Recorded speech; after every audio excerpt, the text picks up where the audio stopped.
Hello students, कैसे हो आप सभी लोग। स्वागत है आप सभी का हमारे यूट्यूब चैनल के ऊपर। आज के इस वीडियो में हम chapter number 9 control and coordination का पार्ट नंबर 3 देखने वाले हैं। इसके पहले के पार्ट अगर आपने अब तक नहीं देखे तो चैनल के प्लेलिस्ट में जाइए, वहाँ पे मिल जाएगा। उसके साथ ही साथ चैप्टर 8 भी हमने बहुत अच्छे तरीके से डिटेल में कंप्लीट किया है, वो लेक्चर्स भी आप देख सकते हो। अब ये जो चैप्टर 9 है वो आपको एग्जाम में 11 मार्क्स के लिए पूछा जाता है। 11 मार्क्स के क्वेश्चन इसके ऊपर आते हैं ऑप्शन के साथ। ठीक है, मैं बता रहा हूँ ऑप्शन के साथ 11 मार्क के सवाल इसके ऊपर आते हैं, जिसके कारण ये इंपॉर्टेंट है। बाकी के कुछ चैप्टर्स आप और में कट कर सकते हो, क्योंकि कुछ सवाल एक्स्ट्रा होते हैं और में, तो वो चैप्टर जो हमने नहीं किया उसके ऊपर जो सवाल आता है वो हम और में डाल देंगे ना, है कि नहीं। तो इस तरीके से थोड़ा प्रैक्टिकली करके आप अच्छे मार्क्स ला सकते हो। सो 11 मार्क का ये का वेटेज है चैप्टर का, और पार्ट 3 हम देख रहे हैं। तो चलिए फिर without wasting your time let's start chapter number 9। उसके पहले अगर आप पेड बैचेस ज्वाइन करना चाहते हो, स्टडी मटेरियल चाहते हो, PYQ PDF चाहते हो, तो डिस्क्रिप्शन में बायो स्टडी ऐप की लिंक है, उसे जल्दी से डाउनलोड कर लो। वहाँ पे आपको फ्री ऑफ कॉस्ट कुछ इनिशियल या फिर बहुत मिनिमम अमाउंट में आपको स्टडी मटेरियल मिलेगा, जिसकी वैल्यू इतनी कम है कि आप सोच भी नहीं कर सकते। ठीक है, सो एक बार प्लीज़ विजिट करना हमारी ऐप को। चलो आगे बढ़ते हैं। अब देखते हैं स्पाइनल कॉर्ड। क्या देखेंगे हम? स्पाइनल कॉर्ड देखते हैं। अब स्पाइनल कॉर्ड की अगर हम बात करेंगे तो ये जो स्पाइनल कॉर्ड है सर, ये क्या है सर? अब हमने नर्वस सिस्टम देखा था। नर्वस सिस्टम जो है 3 पार्ट से बनती है। पहला पार्ट कौन सा होता है sir? CNS central nervous system, then PNS peripheral nervous system, और देन होता है sir ANS autonomic nervous system. Sir आपकी जो CNS होती है सेंट्रल नर्वस सिस्टम, वो ब्रेन और स्पाइनल कॉर्ड से बनती है। तो पहले पार्ट में हमने just control and coordination, nervous system, और उसके बाद कैसे इंपल्स ट्रांसफर होता है from one nerve cell to another nerve cell, from pre synaptic neuron to post synaptic neuron, ये पार्ट फर्स्ट में देखा। दूसरे में हमने नर्वस सिस्टम शुरू किया था दूसरे पार्ट में, ठीक है, और उसमें हमने CNS चालू किया था। CNS मतलब सेंट्रल नर्वस सिस्टम। अब सेंट्रल नर्वस सिस्टम 2 पार्ट से बनती है, एक ब्रेन और स्पाइनल कॉर्ड। तो ब्रेन हमारा कंप्लीट हो गया। अब स्पाइनल कॉर्ड हम आज के इस लेक्चर में देखने वाले हैं। मतलब हमारा आज क्या होगा? CNS कंप्लीट हो जाएगा। चैप्टर नंबर ये आपका 9 का पार्ट 3 में CNS विल कंप्लीट। ओके, उसके बाद आपका जो नेक्स्ट होता है पेरिफेरल नर्वस सिस्टम, उसके अंदर नर्व्स होते हैं, दैट इज क्रैनियल नर्व्स और स्पाइनल नर्व्स। और जो आपका ENS होता है ऑटोनोमिक नर्वस सिस्टम, उसमें ना सिंपैथेटिक नर्वस सिस्टम और पैरासिम्पैथेटिक नर्वस सिस्टम, वो हम देखने वाले हैं। तो सबसे पहले हम क्या करेंगे, ये आप देख सकते हो, हमने CNS का स्पाइनल कॉर्ड आज देखेंगे। उसके बाद पेरिफेरल नर्वस सिस्टम भी हम देख लेंगे। ठीक है, तो CNS हो गया, PNS, और उसके बाद जो है वो ऑटोनोमिक नर्वस सिस्टम भी आज ही कंप्लीट हो जाएगा। ये सिंपैथेटिक और पैरासिम्पैथेटिक नर्वस सिस्टम, ये हम इसके अंदर देखने वाले हैं और इसके इफेक्ट। ठीक है, हाँ सर। तो मेरा कहने का मतलब यह है कि आपको समझ में आ गया कि हम क्या देखने वाले हैं। जो CNS है उसका ब्रेन हमने पिछले पार्ट में देखा, अब हम स्पाइनल कॉर्ड और आगे का पोर्शन देखने वाले हैं, ताकि पूरी ह्यूमन नर्वस सिस्टम एंड हो जाए। तो चलो अब स्पाइनल कॉर्ड को देखते हैं। अब जो स्पाइनल कॉर्ड है आपका कहाँ से अराइज होता है? आपका जो ब्रेन है, ब्रेन के पीछे जो मेडुला ऑब्लोंगेटा नाम का जो पार्ट होता है, medulla oblongata which is the part of hind brain. क्या है? हिंड ब्रेन, जिसे ही हम रोम्बिनसेफेलॉन भी कहते हैं। तो वहाँ से आपका स्पाइनल कॉर्ड जो है ना वो अराइज होता है। वहाँ से वो नीचे आपका कॉकिक्स तक होता है, कॉकिजियल। ठीक है, तो हम यहाँ पे देखेंगे, देख सकते हो आप, ये पोस्टेरियर पार्ट है, पीछे वाला पार्ट होता है ये।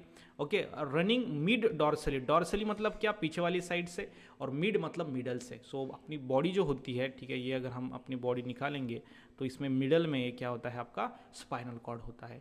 ठीक है, हाँ सर। सो इसमें जो है वो कितने वर्टिबल कॉलम वहाँ पे होते हैं? इधर वर्टिबल कॉलम्स होती है कि नहीं ऐसे, उसके नीचे अंदर स्पाइनल कॉर्ड होती है, ऊपर में वर्टिबल कॉलम रहते हैं।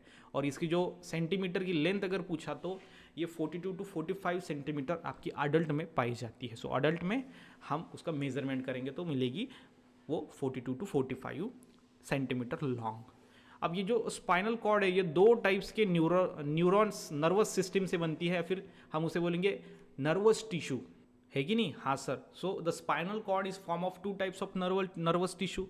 फर्स्ट है sir grey matter and another is white matter. अब ये 2 टिश्यू है, ठीक है, जो है नर्वस टिश्यू। ठीक है, नर्वस टिश्यू। अब नर्वस टिश्यू कैसे बनते हैं? जैसे नर्व सेल्स का ग्रुप हो गया, नर्व सेल्स ग्रुप हो गया उसका, तो उस नर्व सेल के ग्रुप को नर्वस टिश्यू कहा जाता है। और ये स्पाइनल कॉर्ड आपका ग्रे मैटर और व्हाइट मैटर, ये नर्वस टिश्यू से बनता है। ग्रे मैटर जो है उसके बाजू में व्हाइट मैटर होता है, सराउंडेड बाय व्हाइट मैटर। तो ग्रे मैटर अंदर, व्हाइट मैटर बाहर होता है। ब्रेन में व्हाइट मैटर अंदर और ग्रे मैटर बाहर होता है। चलो उसके बाद द स्पाइनल नर्व जो होता है वो tract are divisible into the two sub division, ascending tract, okay, that is conducting sensory impulse toward the brain, and the descending tract means आपका जो स्पाइनल नर्व ट्रैक्ट है which is divided into two types, एक असेंडिंग ट्रैक्ट and then descending tract. जो ascending tract है ये sensory impulse को ट्रांसफर करता है, सेंसरी इंपल्स, और दूसरी होती है मोटर इंपल्स। सेंसरी इंपल्स क्या करती है कि ऑर्गन से लेकर ब्रेन तक इंफॉर्मेशन पहुंचाने वाली जो नर्व होती है, जो इंपल्स होता है उसे बोला जाता है सेंसरी इंपल्स। सेंसरी इंपल्स, हाँ या ना? हाँ सर। और दूसरा चीज सर जो मोटर होता है सर वो क्या करता है, आपका ब्रेन टू ऑर्गन जो इंपल्स ट्रांसफर होता है सर उसे बोला जाता है मोटर इंपल्स। क्या बोला जाता है? Motor impulse. तो यहाँ पे आपको एक चीज ध्यान में रखनी है कि असेंडिंग ट्रैक्ट स्पाइनल नर्व का ये इंपल्स जो कैरी करता है वो सेंसरी होता है। सो असेंडरी ट्रैक्ट जो है, असेंडिंग ट्रैक्ट, सो एटी में शॉर्ट में इसको लिखेंगे, ascending tract of spinal nerves carry sensory impulse, and descending tract of spinal nerve carry motor impulse. ठीक है? हाँ सर। सो एमसीक्यू यहाँ पे बन रहे हैं? हाँ बिल्कुल सर बन रहे हैं। अब मोटर इंपल्स आपको पता चल गया, जो इंपल्स जाता है ब्रेन टू ऑर्गन। ठीक है? तो यहाँ पे क्लियरली आपको ध्यान में रखना है कि जब कोई भी हमें एक्सटर्नल स्टिमुलस मिलता है, जैसे कि कोई पिन अगर बाहर से चुभेगी तो वो वहाँ से जो इम्पल्स जाएगा आपके ब्रेन की तरफ, तो ऑर्गन आपका हाथ है, सो ऑर्गन से ब्रेन की तरफ इंफॉर्मेशन गया, तो सेंसरी इम्पल्स उसको लेके गया है और वो असेंडिंग ट्रैक्ट से होके गया है आपके स्पाइनल कॉर्ड की। ठीक है? क्योंकि आपका बीच में जो वर्टिब्रल कॉलम है उसके अंदर जो स्पाइनल कॉर्ड्स होते हैं उसके जो ट्रैक्ट है उससे पूरा नेटवर्क आपके बॉडी में फैला हुआ है, तो वो मेन सेंटर है, तो वहाँ तक वो नर्व इंपल्स जाएगा, तो वो सेंसरी इंपल्स होगा क्योंकि वो आपके ऑर्गन से लेकर ब्रेन तक जा रहा है, तो सेंसरी इंपल्स। ठीक है? ओके। और जैसे ही इंफॉर्मेशन ब्रेन तक पहुंचेगी कि कोई एक्सटर्नल स्टिमुलस ऐड हुआ है, तो हमारा ब्रेन क्या बोलेगा हैंड को कि आप हाथ क्या करो, बाजू में लो। तो फिर हमारे ब्रेन से जो मैसेज आएगा वो कौन से इंपल्स से आएगा, तो वो आएगा आपका मोटर इंपल्स से सर ब्रेन टू ऑर्गन, और वो आएगा डिसेंडिंग ट्रैक्ट से आपके स्पाइनल नर्व के। ठीक है? तो ये आपको ध्यान में रखना है। So spinal cord conduct impulse and from the brain and control most of the reflex activity. Reflex जो एक्शन होती है, मतलब एक्शन रिएक्शन जिसे रिफ्लेक्स बोलेंगे हम। ओके ये आपका ब्रेन, स्पाइनल कॉर्ड और आपके ऑर्गन्स के अंदर एक अच्छा कम्युनिकेशन बनाती है स्पाइनल कॉर्ड।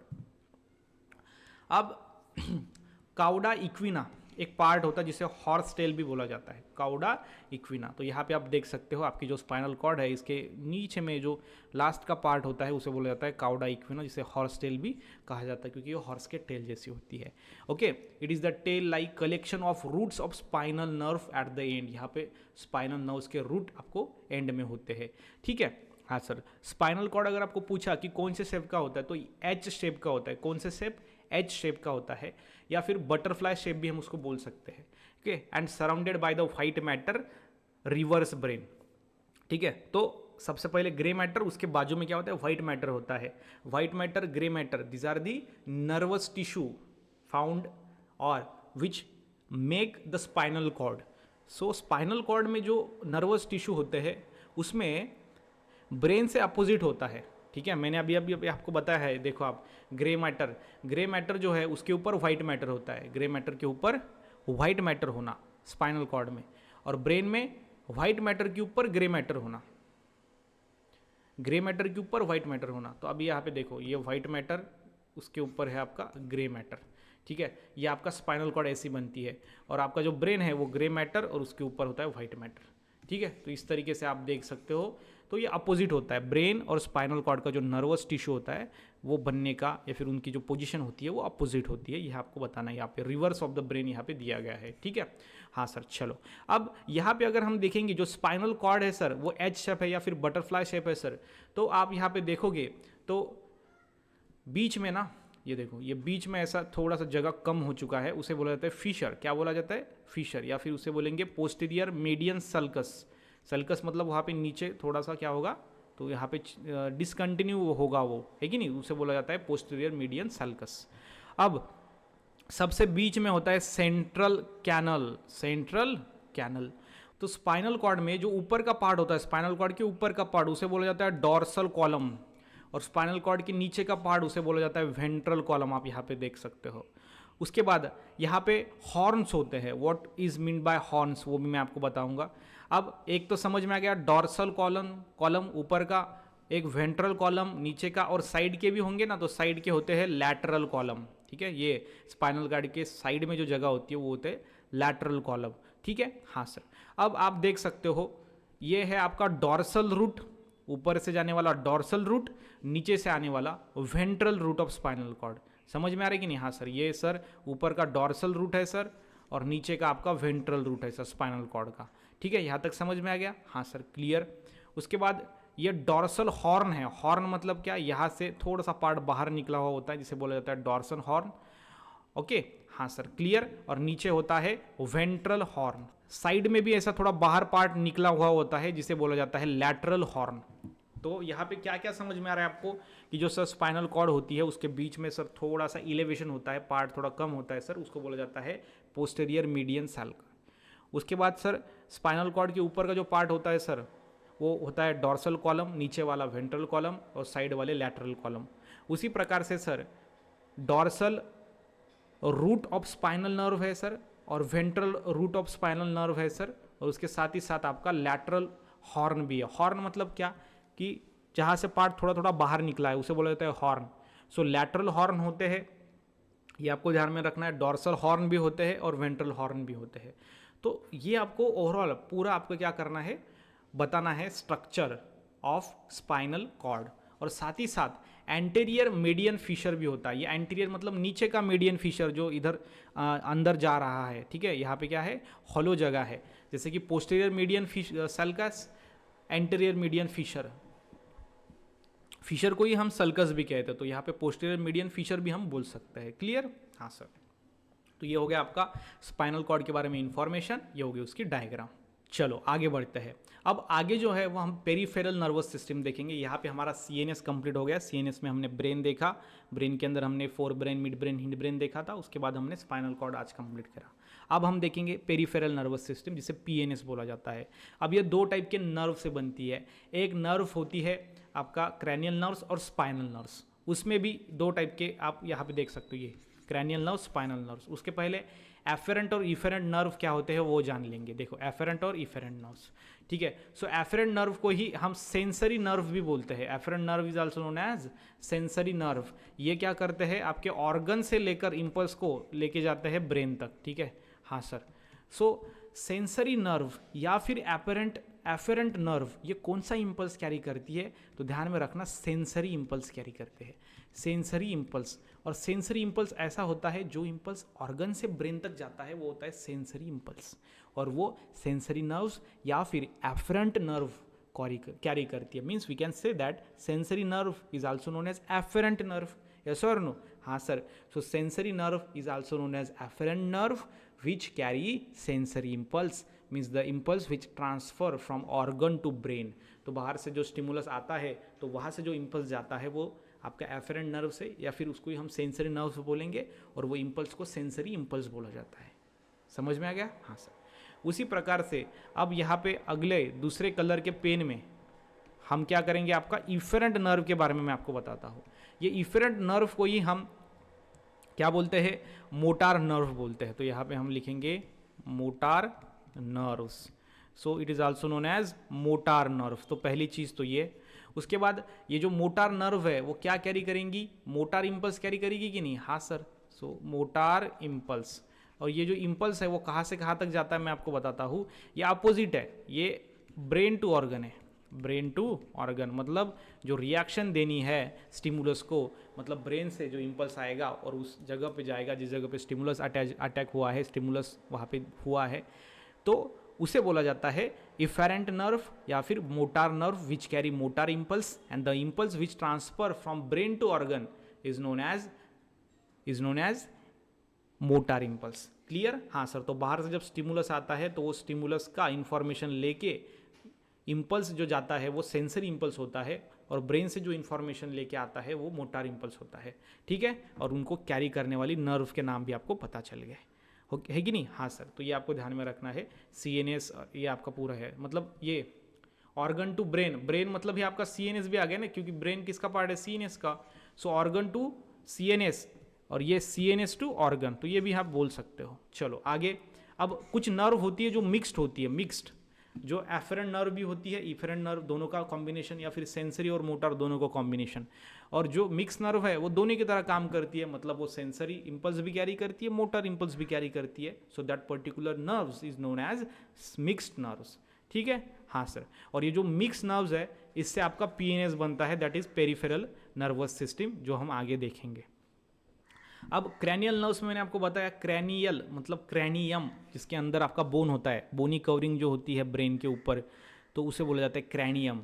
तो जो नर्व्स आपका ब्रेन से अराइज हुआ है उसे बोला जाता है क्रैनियल नर्व्स, एंड जो नर्व्स आपके स्पाइनल कॉर्ड से अराइज हुआ है उसे बोला जाता है स्पाइनल नर्व्स। कितने सिंपल है? हाँ सर। अब यहाँ पे आप देख सकते हो आपके बॉडी के अंदर जो नर्व्स है 12 प्रकार के आप देख सकते हो, यहाँ पे वो आपको दिख रहा है। और ये कौन सा टाइप है उसका, वो भी ऑल फैक्ट्री है, जो सेंसरी टाइप का नर्व है ये। तो ये क्या करेगा आपका ऑर्गन टू CNS या फिर ऑर्गन टू ब्रेन ये इन्फॉर्मेशन पहुंचाएगा, सेंसरी, मोटर, कुछ मिक्स भी है। और इनका क्या काम है वो भी आपको यहाँ पे दिख जाएगा। जैसे कि ऑल फैक्ट्री है, सेंसरी, ओरिजिन इसका ऑल फैक्ट्री बल्ब, यहाँ पे ओरिजिन होता है उसका, अराइज होगा। और ऑर्गन कहाँ पे वो प्रेजेंट होता है, उसका फंक्शन क्या है, वो सारी चीज़ें आपको यहाँ पे दिख रही है। तो ये जो चार्ट है वो आपको याद कर लेना, मैं आपको बता रहा हूँ। चार्ट क्या करना है आपको? याद करना है। अगर आप चार्ट याद करोगे तो पूरा आपको समझ में आ जाएगा। So olfactory, optic, oculomotor, pathetic, trigeminal, abducens, facial, auditory, vagus, spinal accessory, hypoglossal. Vagus के पहले है glossopharyngeal. So this are the names of that particular nerves. ये कितने हैं? 12 पेयर्स है। और ये नर्व्स कौन सी होती है पता है? ये क्रैनियल नर्व्स है। ये 12 जो पेयर्स मैंने अभी बोला है ये क्रैनियल नर्व्स है सर। तो फिर सर आपका स्पाइनल नर्व्स कौन से है? तो जो स्पाइनल कॉर्ड से अराइज हुआ है वो होते हैं स्पाइनल नर्व्स, या आप पीछे देख सकते हो, this is the spinal cord. और उससे जो नर्व अराइज होते हैं वो आप देख सकते हो यहाँ पे। ये हो गए 20, 30, 31। सो 31 जो पेयर्स होते हैं, वो जो नर्व की पेयर्स होते हैं वो होती है आपके spinal nerve, SN, spinal nerve. और जो 12 पेयर्स होती है वो होती है क्रैनियल नर्व्स, जिसे हम CN बोलेंगे, क्रैनियल नर्व्स बोलेंगे। क्लियर? हाँ सर। तो यहाँ पे ये 12 पेयर्स, तो सर ये क्लियरली सेंसरी, उसका टाइप, उसका फंक्शन पूरा दिया गया है। अब इधर भी आप देख सकते हो, इधर ग्रुप है। अब ये ग्रुप में है, ठीक है। सर्वाइकल के 8 नर्व होते हैं, उसके बाद 4 इसमें वो डिवाइड हुआ है, मैं आपको बताता हूँ, इसको इरेज कर दूंगा। हाँ सर, चलो यहाँ पे देख सकते हो आप, ये सर्वाइकल में आपका 8 जो है पेयर्स होती है, जो C1 से C8 तक। अब थोरेसिक में 12 होती है, T1 से T12। Then lumbar L1 to L5, so 5 nerves are there. Sacral S1 to S5, 5। Coccygeal 1, ठीक है। और यहाँ पे कहाँ पे होता है वो आप देख सकते हो, ये आपका नेक का रीजन है। सो नेक का रीजन में जो है वो आपका सर्वाइकल ये पेयर्स पाई जाती है नर्व्स की, जो कि होगी spinal nerves, which is arises from spinal cord, that's why we say that it is spinal nerves. उसके बाद थोरेसिक में आप देख सकते हो, आपका थोरैक्स के अंदर जो थोरैक्स है उसके अंदर ये ब्लू वाला पार्ट वो है थोरेसिक। उसके बाद लुम्बार आप देख सकते हो यहाँ पे नीचे, lumbar that is the abdominal part. उसके बाद सैक्रम है, ठीक है, ये आप देख सकते हो यहाँ पे सैक्रम, ये सैक्रम। और सबसे लास्ट में ये जो दिख रहा है आपको, ये हो गया सैक्रम। उसके बाद सबसे लास्ट में आपको दिख रहा है वो है कॉकिक्स, जो लास्ट वन है, ठीक है। हाँ सर, तो इधर आपको नेम भी दिख रहे हैं, C1 to C8, T1 to T12, क्योंकि ये थोरेसिक है ना, थोरेसिक से आएगा ये। तो इधर हो गया दूसरा, ठीक है। तो ये हो गया पहला, नंबर डाल देते हैं, ये हो गया दूसरा, ये हो गया तीसरा, उसके बाद यहाँ से यहाँ तक हो गया चौथा, और लास्ट में एक यहाँ पे होती है वो होती है कॉकेजुअल। सो वो हो गया आपका 5वां। सो ये ग्रुप्स है, ये नंबर ऑफ पेयर्स है। क्लियर? हाँ सर। सो ये आपका ध्यान में रखना है, ज़्यादा कुछ हार्ड नहीं है, सिंपल चीज़ है। ओके सर, तो यहाँ पे आपकी हो गई complete PNS, peripheral nervous system, which is made up of cranial nerves and spinal nerves, cranial nerves and spinal nerves. Okay sir, अब देखते हैं हम autonomic nervous system. Autonomic nervous system को ANS बोला जाता है। क्या बोला जाता है? ANS शॉर्टकट में। अब ये दो नर्वस सिस्टम इसके अंदर होती है, एक सिंपैथेटिक नर्वस सिस्टम और पैरासिम्पैथेटिक नर्वस सिस्टम। तो मैंने आपको अभी बताया कि आपका जो मोटार नर्व होती है और सेंसरी नर्व होती है, ये दोनों का जो काम करती है वो मिक्स टाइप की नर्व होती है और जो बनाती है आपकी ANS, that is autonomic nervous system. ठीक है, आप देख सकते हो it correspond to arousal and energy production. Arousal मतलब क्या, हमको एक्साइट करने के लिए, हमको एनर्जेटिक करने के लिए एनर्जी प्रोडक्शन का काम करती है, हमें ज़्यादा से ज़्यादा ये क्या करती है, ध्यान में रखती है। ठीक है, so fight, flight and fright response, ये 3 रिस्पॉन्स ये मेजरली करती है। Okay, it is form of 22 pairs of sympathetic ganglion. So कितने, 22 पेयर्स के sympathetic ganglion nearly arrange to the sympathetic cord, okay, running on the other side of the vertebral column. So vertebral column के other side, एक तो left वाली या right वाली side में ये रन होती है, that is sympathetic nervous system. Okay, it is connected with CNS, brain से CNS से कनेक्ट होती है, सेंट्रल नर्वस सिस्टम, जिसके अंदर ब्रेन और स्पाइनल कॉर्ड आती है। तो वो जो कनेक्ट होती है CNS से, वो किससे होती है, by the spinal nerve fibre. ठीक है, हाँ सर। सो ये आपको क्या करना है, अच्छे से ध्यान में रखना है। अब इसके अंदर सीधा अगर हम बात करें तो यहाँ पे पैरासिम्पैथेटिक नर्वस सिस्टम भी है। PNS generally cause opposite response to promote calming and return, मतलब क्या, शांत रहना। पहले का काम क्या है इसका, ये सिंपैथेटिक का काम है आपको एंग्री बनाना, आपको एनर्जेटिक बनाना, आपको ये फुर्तीला बनाना, और इसका काम है शांत करना। ठीक है, ये फंक्शन को मेंटेन करता है। तो मैं आपको ये बताना चाहूँगा कि ये पैरासिम्पैथेटिक और सिंपैथेटिक, ये दोनों टाइप की जो नर्वस सिस्टम है, इनका क्या है, अपोजिट फंक्शंस है, जैसे कि आप ये चार्ट में देख सकते हो। देखो, अब आपका हार्ट बीट है, दैट इज ऑर्गन। अब सिंपैथेटिक इफेक्ट उसका क्या होगा कि वो हार्ट बीट इंक्रीज हो जाएगा, पैरासिम्पैथेटिक इफेक्ट डिक्रीज। ठीक है, ब्लड वेसल्स इसमें क्या हो जाएंगे, कॉन्स्ट्रिक्ट हो जाएंगे, इसमें डायलेट हो जाएंगे। इसके बाद आर्टेरियल ब्लड प्रेशर, मतलब आर्टरी के अंदर का blood pressure, that is BP, सो वो इंक्रीज हो जाएगा। सिंपैथेटिक इफेक्ट और पैरासिम्पैथेटिक में डिक्रीज हो जाएगा। ठीक है, तो ये ध्यान में रखना है। उसके बाद प्यूपिल ऑफ आई है, गैस्ट्रोइंटेस्टिनल मूवमेंट भी है और यूरिनरी ब्लैडर भी है। तो इसमें ऑर्गन्स जो होता है उनका सिंपैथेटिक इफेक्ट आप देख सकते हो और पैरासिम्पैथेटिक इफेक्ट आप देख सकते हो। ये दोनों क्या होते हैं, अपोजिट होते हैं। क्या होता है, अपोजिट। सो ये चीज़ आपको ध्यान में रखनी है about this type of PNS, about the type of ANS, not PNS, ANS, autonomic nervous system. ये आपका इसके अंदर सिंपैथेटिक और पैरासिम्पैथेटिक इफेक्ट आता है। तो मेरे हिसाब से ये जो चार्ट है वो आपको याद कर लेना चाहिए। इसके ऊपर आपको MCQ पूछे जाएंगे MHT CET में और स्टेट बोर्ड की एग्जाम में, है कि नहीं। तो ये सिंपैथेटिक इफेक्ट आपको बोलेंगे एक्सप्लेन करो वगैरह, तो ये तो आपको पेयर पूछा जा सकता है, write note on peripheral nervous system. तो आपको क्रैनियल नर्व्स और स्पाइनल नर्व्स ये याद कर लेने हैं। MCQ में भी आ सकता है, थ्योरी में भी आ सकता है। स्पाइनल कॉर्ड आपको 3 मार्क के लिए पूछा जा सकता है, write note on spinal cord. तो इस प्रकार के सवाल बनते हैं। मेजरली ऐसे सवाल होते हैं, कुछ सवाल जिसके अंदर थियोरेटिकल क्वेश्चंस बनते ही नहीं, तो उसके ऊपर सिर्फ MCQ या फिर चार्ट में वो पूछा जाता है। और आपका जो बोर्ड एग्जाम का पेपर है वो थोड़ा ज़्यादा कंसेप्चुअल है, सीधे सीधे सवाल नहीं है। कुछ चार्ट के सवाल, कुछ चार्ट में थोड़े थोड़े ब्लैंक स्पेस है तो उसको भरो। तो ऐसे कुछ आपको एक्टिविटी बेस्ड और ज़्यादा से ज़्यादा कंसेप्ट उसके अंदर पेपर के अंदर हम कैसे लें, ताकि जिसका पढ़ाई ज़्यादा है, अच्छा है, वही उसको सॉल्व कर सके। तो ऐसा पेपर डिज़ाइन जो है वो किया जा रहा है। तो पहले कैसा होता है, सिंपल पेपर था पहले, बस सीधे सीधे सवाल, लेकिन अभी सीधे सवाल नहीं है। अभी 1 ही मार्क का सवाल है, लेकिन वो चार्ट बेस है। तो चार्ट बेस में 3-4 नाम भरने, तो 3-4 नाम मतलब 3-4 कंसेप्ट अच्छे से आने होना, तो वो नाम दोगे तब 1 मार्क मिलेगा। तो इस तरीके से जो हम बोलेंगे डिटेलनेस जो पेपर का है वो बढ़ा दिया गया है। ठीक है, तो इस प्रकार से आपको स्टडी करना है अच्छे से। आई होप कि आपको ये पार्ट 3 समझ में आया होगा। अगर वीडियो अच्छा लगा तो वीडियो को लाइक करना, चैनल को सब्सक्राइब करना। मिलते हैं नेक्स्ट वीडियो में, तब तक के लिए stay happy, stay motivate. Thank you so much.